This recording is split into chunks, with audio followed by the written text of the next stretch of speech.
Bonjour, heureuse de vous retrouver après ces 10 semaines de confinement, tandis que dans le reste du monde, la controverse sur l'hydroxychloroquine bat son plein. En Afrique, de nombreux médecins ont fait le choix de l'administrer à leurs patients.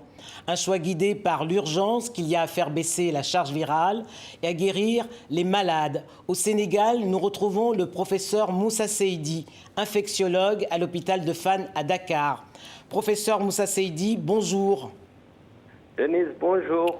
Début mars, lorsque les premiers cas ont été déclarés en Afrique, plusieurs analyses prédisaient que cette crise sanitaire provoquerait une hécatombe sur le continent, avec même des conséquences politiques qui iraient jusqu'à la chute de certains régimes. Comment expliquez-vous ce catastrophisme? Bon, pour moi, ce n'est pas tout à fait du catastrophisme. C'était juste une alerte que les gens lançaient en se basant sur la propagation de l'épidémie dans les pays riches et de l'hécatombe qu'elle provoquait, mais aussi en se référant à la vulnérabilité des pays africains par rapport à l'insuffisance des infrastructures adéquates, au déficit en personnel de santé et même en équipement. Mais cette situation, cette alerte nous a été assez profitable dans la mesure où la plupart des pays africains ont essayé de se préparer très tôt et ont fait le choix d'une riposte rigoureuse dès le début de la pandémie. Donc je crois que c'était assez logique d'avoir un peu cette vision qui pour moi ressort, enfin dénote plutôt d'une alerte qu'il fallait lancer plutôt que d'un esprit catastrophique. C'est comme ça en tout cas moi que je vois les choses. Alors 3 mois plus tard, l'Afrique compte 200 000 cas et 5 536 décès. Pour quelles raisons le continent est-il moins touché que l'Amérique latine, l'Asie du Sud-Est et les États-Unis? Oui, là vous avez parfaitement raison. L'Afrique est véritablement moins touchée.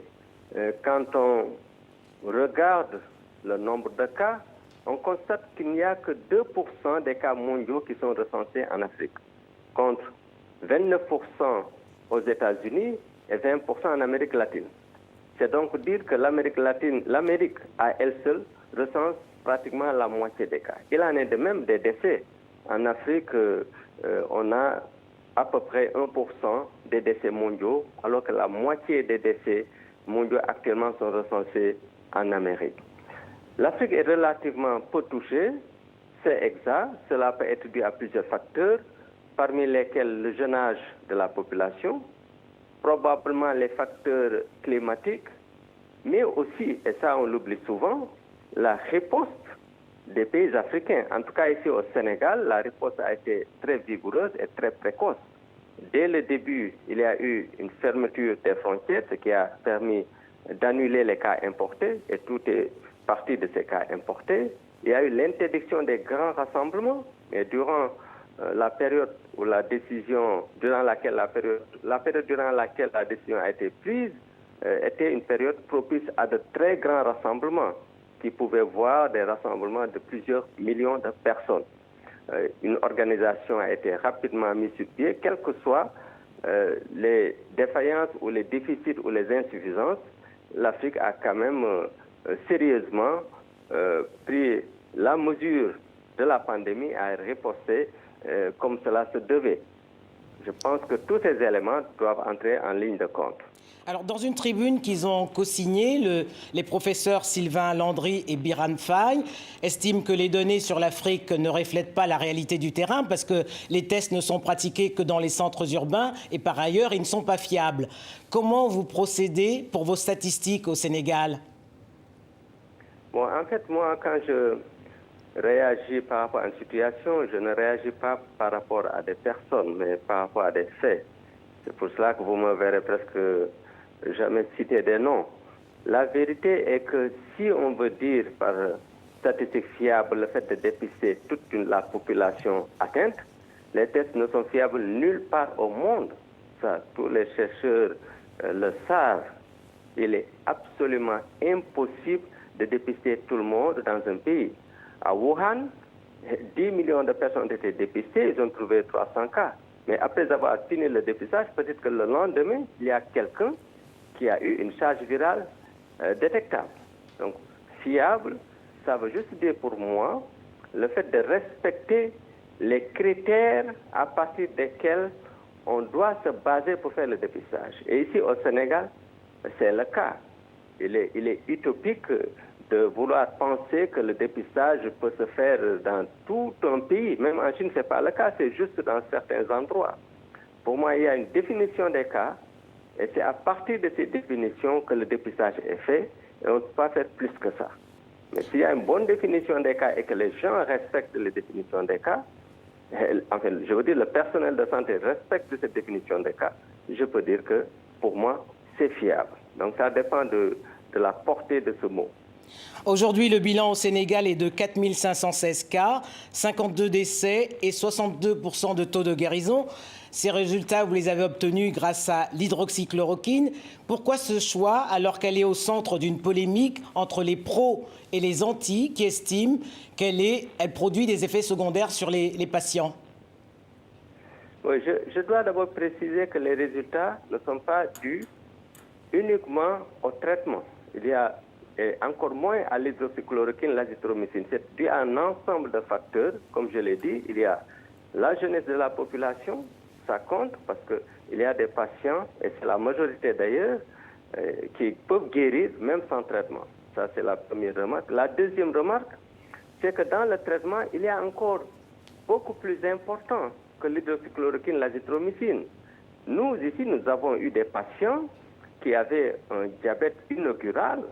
Et si le médecin n'avait pas fait attention à cela, il aurait traité le patient de sa COVID-19 et le malade serait décédé de son diabète. Nous avons eu des patients qui ont eu des débuts d'embolie pulmonaire, le diagnostic a été fait précocement et le patient a été sauvé in extremis. Je peux donner beaucoup d'autres exemples. Donc, le traitement est global. C'est un package le traitement. Donc, l'hydroxychloroquine, l'azithromycine est un traitement spécifique qui permet de réduire la charge virale rapidement et de guérir le malade plus vite. Et cette association est surtout efficace au début de la maladie, avant l'apparition des complications, avant l'apparition de la détresse respiratoire, etc. Je voudrais d'abord préciser cela avant de répondre à proprement parler à la question. Alors, nous avons fait le choix de l'hydroxychloroquine azithromycine parce que tout simplement, ces molécules ont été testées in vitro au laboratoire. Le résultat était positif. On a vu que ces molécules agissaient sur le virus. Cette molécule a été testée aussi par le professeur Didier Raoult à Marseille dans une étude préliminaire avec bien sûr toutes ces limites et ces imperfections. Mais compte tenu de l'urgence sanitaire dans laquelle nous nous trouvons, compte tenu du fait que c'était des molécules connues comme étant bien tolérées, compte tenu du fait que ces molécules étaient disponibles dans le pays, nous avions fait le choix de l'utiliser. Nous l'avons utilisé et après avoir traité 162 patients, 161 patients, nous avons fait une évaluation qui nous a montré que l'association hydroxychloroquine azithromycine, et j'insiste sur cette association, que c'était cette association qui était la plus efficace pour nous permettre de réduire la durée d'hospitalisation, de prévenir les complications. Nous n'avons eu aucun patient qui était décédé avec ce traitement, aussi bien du fait des complications de la maladie que du fait des complications du traitement. Et récemment, nous avons fait une autre analyse sur 559 patients, dont 498 adultes. Et nous avons vu que la différence était nette entre ceux qui prenaient le traitement recommandé, c'est-à-dire hydroxychloroquine associée à l'azithromycine, j'insiste bien sur ce mot, associée à l'azithromycine, versus ceux qui n'avaient pas pris ce traitement. Professeur Moussa Seydi, au Sénégal, l'état d'urgence a été prolongé, mais le couvre-feu a été levé. C'est des mesures politiques qui ont été prises, je pense, en concertation avec le corps médical. Vous-même, vous redoutiez une contagion communautaire, notamment lors de la grande prière du vendredi. Est-ce qu'aujourd'hui, le plus dur est passé et vos craintes sont levées? Oui, la contagion communautaire, il faut la craindre pour la simple et bonne raison que quand il y a un cas communautaire, ce que nous appelons cas communautaire, vous ne savez pas quelle est la source de contamination. Donc vous ne pouvez pas retracer les contacts même de cette source de contamination. Vous perdez un peu le contrôle. Alors, cette contagion communautaire est là, on y est, donc c'est trop tard. Sans cette contagion communautaire, sans ce cas communautaire, on aurait pu arrêter l'épidémie très rapidement, en quelques semaines. Mais maintenant, c'est trop tard. On est en plein dedans, ce qui veut dire que l'épidémie va durer plus longtemps que prévu. En 2014, lors de l'épidémie d'Ebola, contrairement à ses voisins, le Sénégal a été épargné. Est-ce que cette pandémie liée au coronavirus est la première de cette ampleur que vous traitez? Cela fait 3 mois que vous êtes en première ligne. Quelles sont les premières leçons que vous pouvez tirer de la gestion de cette pandémie? Cette pandémie a la particularité d'être nouvelle à travers le monde et d'être totalement inconnue. Donc c'est ça la particularité. Oui, les leçons sont nombreuses, mais je pense que je peux citer quelques exemples. C'est toujours le fait d'avoir des infrastructures en qualité et en nombre suffisant. Ça, c'est toujours plus aisé de faire face quand on est devant cette urgence. La pandémie nous enseigne aussi l'importance du volet informatique, de l'Internet, parce que ce soit les enseignements, que ce soit même le suivi des contacts. Alors, dans toutes les activités de la vie quotidienne, on a vu que l'Internet a occupé une place de choix. On a même parlé de télétravail. Je pense qu'on a beau parler des tares de l'Internet, mais je pense que c'est quelque chose qu'il va falloir développer, et ça c'est important. Bon, je peux donner beaucoup d'autres leçons, mais je peux peut-être insister un peu sur ces particularités et terminer par dire que cela nous apprend aussi qu'il n'y a pas que le volet scientifique et médical qui compte.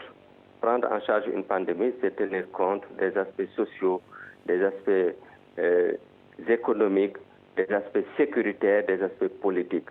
C'est pour ces raisons que parfois il y a des incompréhensions. Les gens pensent qu'on doit tenir compte juste des aspects scientifiques. Ce n'est pas le cas. C'est pour ça que nous, scientifiques, nous ne voulons pas discuter les décisions des politiques. Nous voulons juste les accompagner parce que ces politiques sont plus à même de savoir qu'est-ce qu'il faut faire pour le pays à un moment donné en tenant compte de tous les facteurs. Professeur Moussa Seydi, merci. Merci beaucoup. Au revoir.